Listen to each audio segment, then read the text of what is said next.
ഈറൻ നിലാവ് അവസാന ഭാഗം. ഹോസ്പിറ്റലിൽ നിന്നും തിരികെ എത്തിയത് മുതൽ നന്ദന് ആകെ ഒരു ടെൻഷനായിരുന്നു. ആകാശ് പറഞ്ഞ കാര്യങ്ങൾ അവനെ വേദനിപ്പിച്ചു. ഇന്ദ്രന് തിരികെ ജീവിതത്തിലേക്കൊരു മടക്കമുണ്ടാവില്ലേ? ദേവു അവനെയും കാത്തിരിക്കുകയാണ്. അവളുടെ സങ്കടം ദൈവം കണ്ടിരുന്നുവെങ്കിൽ നന്ദൻ പ്രാർത്ഥിച്ചു. ദേവുവിൻ്റെ അവസ്ഥ അവൻ്റെ മനസ്സിനെ അത്രയ്ക്ക് നോവിച്ചു. ദേവുവിൻ്റെ മുഖം മനസ്സിൽ നിന്നും മായുന്നില്ല. നീ എന്താ വന്നപാടെ ഇവിടെ നിൽക്കുന്നത്? ഭാമയുടെ സ്വരം അവനെ ചിന്തകളിൽ നിന്നും ഉണർത്തി. നീ ചായ കുടിച്ചില്ലേ? ഭാമ ചോദിച്ചു. ഇല്ല, ഞാനൊന്ന് ഫ്രഷായി വരട്ടെ, അവൻ പറഞ്ഞു. സ്വാതിമോള് നാളെ എത്താമെന്ന് പറഞ്ഞിട്ടുണ്ട്. നീ കഴിയുമെങ്കിൽ കുറച്ച് ദിവസം ലീവ് എടുക്ക്.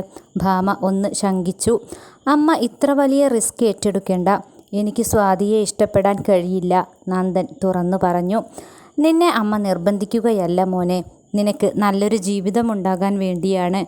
ഭാമ പറയുന്നതൊന്നും ഉൾക്കൊള്ളാൻ അവന് കഴിയുമായിരുന്നില്ല. ഞാൻ ഫ്രഷായി താഴേക്ക് വരാം, അവൻ അമ്മയെ മനഃപൂർവ്വം ഒഴിവാക്കാൻ വേണ്ടി തന്നെ പറഞ്ഞു. നീ ഒന്ന് ആലോചിച്ചു നോക്ക്, ധൃതിയിൽ അഭിപ്രായമൊന്നും പറയണ്ട. ഭാമ അതും പറഞ്ഞുകൊണ്ട് പിന്തിരിഞ്ഞു നടന്നു. നന്ദൻ ഫ്രഷാവാൻ വേണ്ടി വാഷ്റൂമിലേക്ക് കയറി.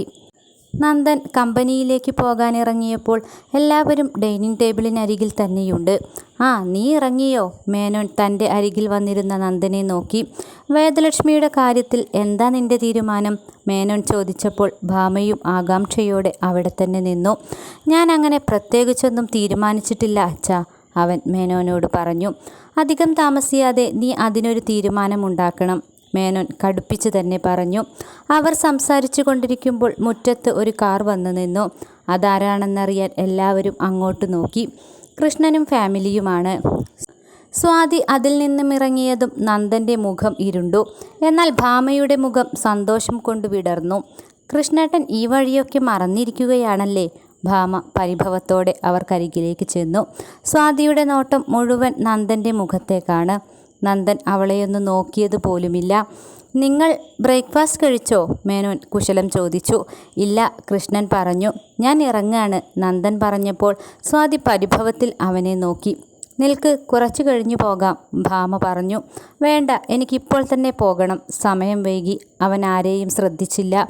ഞാൻ സ്വാതിമോള് കുറച്ചു ദിവസം ഇവിടെ നിൽക്കണമെന്ന് പറഞ്ഞപ്പോൾ വന്നതാണ്, കൃഷ്ണൻ നന്ദനോട് വിശദീകരിച്ചു. അമ്മയുടെയും കൃഷ്ണൻ മാമയുടെയും ഉദ്ദേശം നടക്കാൻ പോകുന്നില്ല. അമ്മയുടെ ആഗ്രഹം പോലെ തന്നെയാണ് കൃഷ്ണൻ മാമയുടെ ആഗ്രഹവുമെങ്കിൽ സ്വാതിയെ ഇവിടെ വെറുതെ നിർത്തിയിട്ട് ഒരു കാര്യവുമില്ല, നന്ദൻ തുറന്നടിച്ചു പറഞ്ഞു.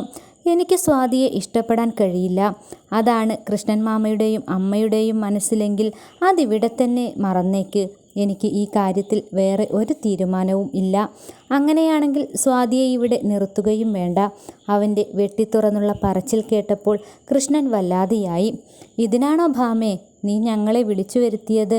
ഇനി ഒരു നിമിഷം പോലും ഞാനും എൻ്റെ മോളും ഇവിടെ നിൽക്കില്ല. ഇങ്ങനെ ഞങ്ങളെ അപമാനിച്ചു വിടാനാണെങ്കിൽ, കൃഷ്ണൻ പറഞ്ഞ വാക്കുകൾ മുഴുമിപ്പിക്കാതെ ഭാമയെ ഈർഷ്യയോടെ നോക്കി. ഏട്ടാ, അവൻ പറയുന്നതൊന്നും കാര്യമാക്കണ്ട. ഏട്ടനിരിക്ക്, സ്വാതിമോള് കുറച്ച് ദിവസം ഇവിടെ നിൽക്കട്ടെ. ഭാമ സ്വാതിയുടെ കയ്യിൽ പിടിച്ചു. അച്ഛൻ്റെയും അമ്മായിയുടെയും പ്രവൃത്തികളും നന്ദൻ്റെ വാക്കുകളും കൂടി കേട്ടപ്പോൾ സ്വാതിക്കും അവനോട് ദേഷ്യം തോന്നി. അങ്ങനെ യാചിച്ച് തനിക്ക് ഇവിടെ നിൽക്കേണ്ട ഒരാവശ്യവുമില്ല. അവളുടെ മുഖം ഇരുണ്ടു. വേണ്ട അമ്മായി, നന്ദേട്ടന് എന്നെ ഇഷ്ടമില്ലെന്ന് തുറന്നു പറഞ്ഞ സ്ഥിതിക്ക് ഇനി ഇവിടെ പിടിച്ചു നിൽക്കുന്നതിൽ അർത്ഥമില്ല. അവളും തീർത്തു പറഞ്ഞതോടെ ഭാമയുടെ മുന്നിൽ മറ്റ് മാർഗങ്ങളില്ലാതെയായി. എല്ലാം കണ്ടുകൊണ്ടിരുന്ന മേനോൻ അവർക്കിടയിലേക്ക് വന്നു. കൃഷ്ണൻ ഇരിക്കൂ, നമുക്ക് സംസാരിക്കാം. അയാൾ കൃഷ്ണനെ അനുനയിപ്പിക്കാൻ ശ്രമിച്ചു. വേണ്ട മേനോൻ, ഇതിൽ ഇടപെടേണ്ട. നേരിൽ വന്നപ്പോൾ കാര്യങ്ങളുടെ കിടപ്പ് മനസ്സിലായല്ലോ, അയാൾ പറഞ്ഞു. ഞാനും മോളും ഇങ്ങോട്ട് വന്നിട്ടില്ലെന്ന് വിചാരിച്ചാൽ മതി. എൻ്റെ ബുദ്ധിയില്ലായ്മയ്ക്ക് ദൈവം തന്ന ശിക്ഷയാണെന്ന് ഞാൻ കരുതിക്കോളാം. കൃഷ്ണൻ സ്വാതിയെയും കൊണ്ട് പോകാനിറങ്ങി. സ്വാതിക്ക് തന്നെ വിളിച്ചു വരുത്തി അപമാനിച്ചതുപോലെ തോന്നി. അമ്മായിയുടെ വാക്കും കേട്ട് വരേണ്ടിയിരുന്നില്ല. കൃഷ്ണനും പെങ്ങളുടെ വാക്ക് കേട്ട് ഇറങ്ങിത്തിരിക്കേണ്ടിയിരുന്നില്ല എന്ന് തോന്നി. ഇന്നലെ രാത്രി കൂടി ഭാമ വിളിച്ചു പറഞ്ഞതുകൊണ്ടാണ് അവർ ഇറങ്ങി പുറപ്പെട്ടത്. അതിയും കയറിയ ആ കാർ പാഞ്ഞുപോയി. ഇത്രയും വേണ്ടിയിരുന്നില്ല നന്ദ, ഭാമ അവനോട് ദേഷ്യപ്പെട്ടു. ഞാൻ അമ്മയോട് പറഞ്ഞതല്ലേ അവരെ ഇങ്ങോട്ട് വരാൻ പറയണ്ട എന്ന്. നന്ദൻ്റെ മുഖത്ത് ഈർഷ്യ നിറഞ്ഞു.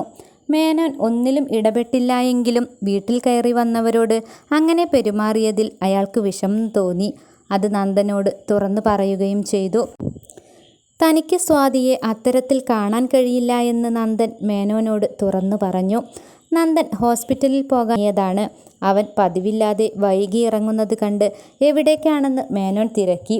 ഹോസ്പിറ്റലിൽ നിന്നും സംഗീത് വിളിച്ചിരുന്നു. ദേവുവിനെ ഇന്ന് ഡിസ്ചാർജ് ചെയ്യും. ഞാൻ ഹോസ്പിറ്റൽ വരെയൊന്ന് പോവുകയാണ്. നന്ദൻ പറഞ്ഞതും ഭാമയുടെ മുഖം കടന്നൽ കുത്തിയതുപോലെയായി. നന്ദ, നീ ഈ ചെയ്യുന്നതൊക്കെ ശരിയാണെന്ന് നിനക്ക് തോന്നുന്നുണ്ടോ? ഭാമ അതേ ഭാവത്തിൽ ചോദിച്ചു. ഞാൻ ചെയ്യുന്നത് എൻ്റെ ശരികളാണ്, നന്ദൻ മറുപടി പറഞ്ഞു. നന്ദൻ ഹോസ്പിറ്റലിലെത്തുമ്പോൾ സംഗീത് ബില്ലുകളെല്ലാം അടയ്ക്കാൻ നിൽക്കുകയാണ്. അവൻ റൂമിലെത്തി. ദേവുവിൻ്റെ മുഖം ആകെ വാടിയതുപോലെയായിരുന്നു. നന്ദേട്ടാ, എനിക്ക് പോകുന്നതിന് മുമ്പ് ഇന്ദ്രനെ ഒന്ന് കാണണം, അവൾ നന്ദനോട് ആവശ്യപ്പെട്ടു. നന്ദൻ അവളുടെ ആവശ്യം നടത്തിക്കൊടുക്കാൻ തന്നെ തീരുമാനിച്ചു. അവളുടെ ആവശ്യങ്ങൾ തട്ടിക്കളയാൻ അവന് തോന്നിയില്ല. നന്ദൻ ദേവുവുമായി ഐസിയുവിന് മുന്നിലെത്തി. എന്നാൽ വലിയ ഒരു നിലവിളിയാണ് അവളെ വരവേറ്റത്. നന്ദനും ആകെ അന്താളിച്ചു. ഇന്ദ്രൻ്റെ അച്ഛനും അമ്മയും വലിയ കരച്ചിലിലാണ്. ദേവുവിൻ്റെ നെഞ്ചിലൂടെ ഒരു കൊള്ളിയാൻ പാഞ്ഞു. ആകാശ് പുറത്തിറങ്ങിയത് കണ്ട് കാര്യം തിരക്കാനായി നന്ദൻ അവനരികിലേക്ക് ചെന്നു. ആകാശ് പറഞ്ഞ കാര്യങ്ങൾ കേട്ടതും നന്ദൻ ആകെ തകർന്നു പോയി. അവൻ വേഗം വന്ന് ദേവുവിൻ്റെ കയ്യിൽ പിടിച്ചു.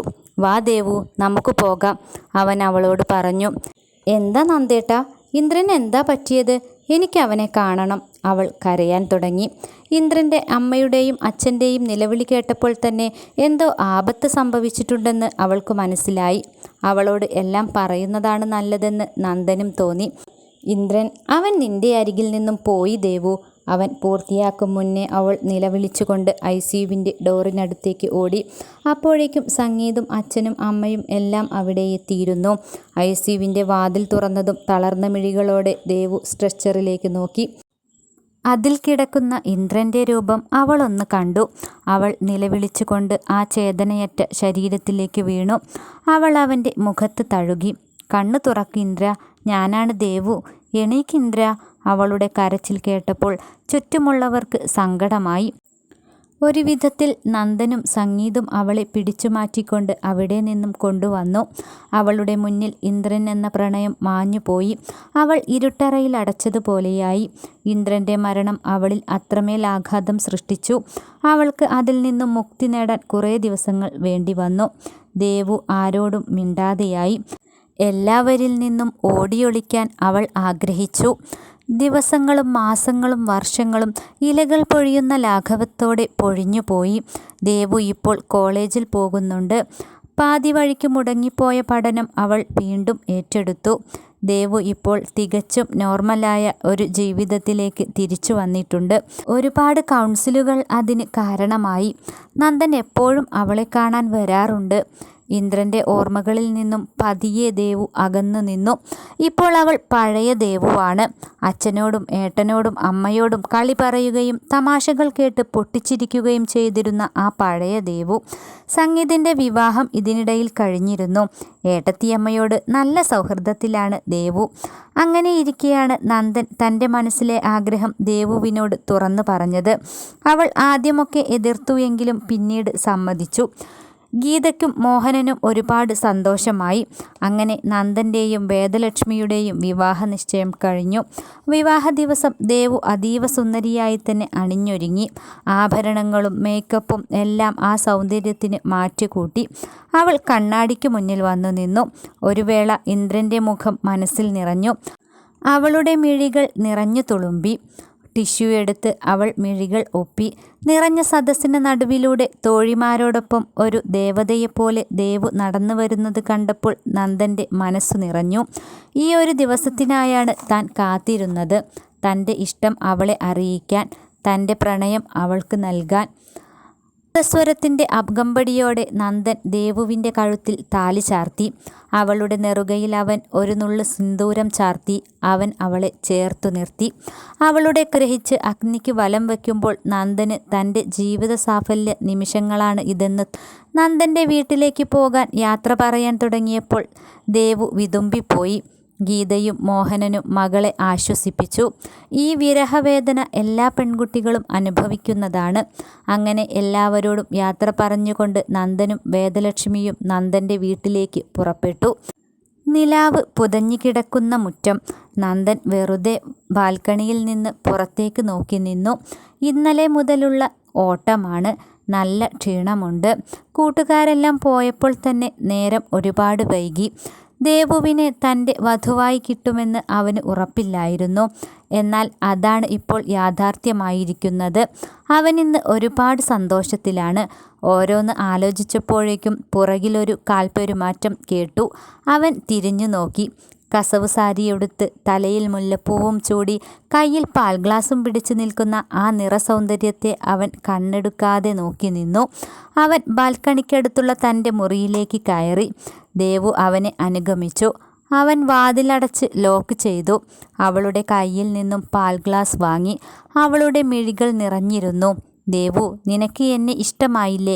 ഈ വിവാഹത്തിന് നിനക്ക് സമ്മതമായിരുന്നില്ലേ? അവൻ അവളെ നോക്കി. അവൾ അവൻ്റെ വാ പൊത്തി. അരുത് നന്ദേട്ടാ, അങ്ങനെയൊന്നും പറയരുത്. ചില ഓർമ്മകൾ എൻ്റെ മനസ്സിൽ നിറഞ്ഞു നിൽക്കുന്നു. അതാ ഞാൻ. അവൾ അവനോട് ക്ഷമാപണം പറഞ്ഞു. നിന്റെ മനസ്സിലെ ഓർമ്മകളുടെ അവസാന കണിക പോലും മാഞ്ഞതിനു ശേഷം മാത്രമേ നമ്മുടെ ആദ്യ രാത്രി തുടങ്ങൂ. അതുവരെ ഞാൻ കാത്തിരിക്കാം. നിന്റെ മനസ്സിൽ ഞാൻ മാത്രമുള്ള ഒരു ദിവസം വരും. അവൻ അവളെ പതിയെ തൻ്റെ മാറോടണച്ചു. ദേവുവിൻ്റെ കണ്ണിൽ നിന്നും കണ്ണുനീർ പൊടിഞ്ഞു. അവൾക്ക് നന്ദൻ്റെ ആ വാക്കുകൾ വലിയ ആശ്വാസമായി. അവൾക്ക് ആ വാക്കുകൾ മാത്രം മതിയായിരുന്നു. തന്നെ മനസ്സിലാക്കുന്ന ഒരാളുണ്ടല്ലോ, അത് മതി. തൻ്റെ ജീവിത സാഫല്യം നിറവേറിയതുപോലെ അവളുടെ മനസ്സിൽ താൻ മാത്രമാകുന്ന ഒരു ദിവസം വരും എന്ന ശുഭപ്രതീക്ഷയിൽ നന്ദൻ ദേവുവിനെ ചേർത്ത് പിടിച്ചു.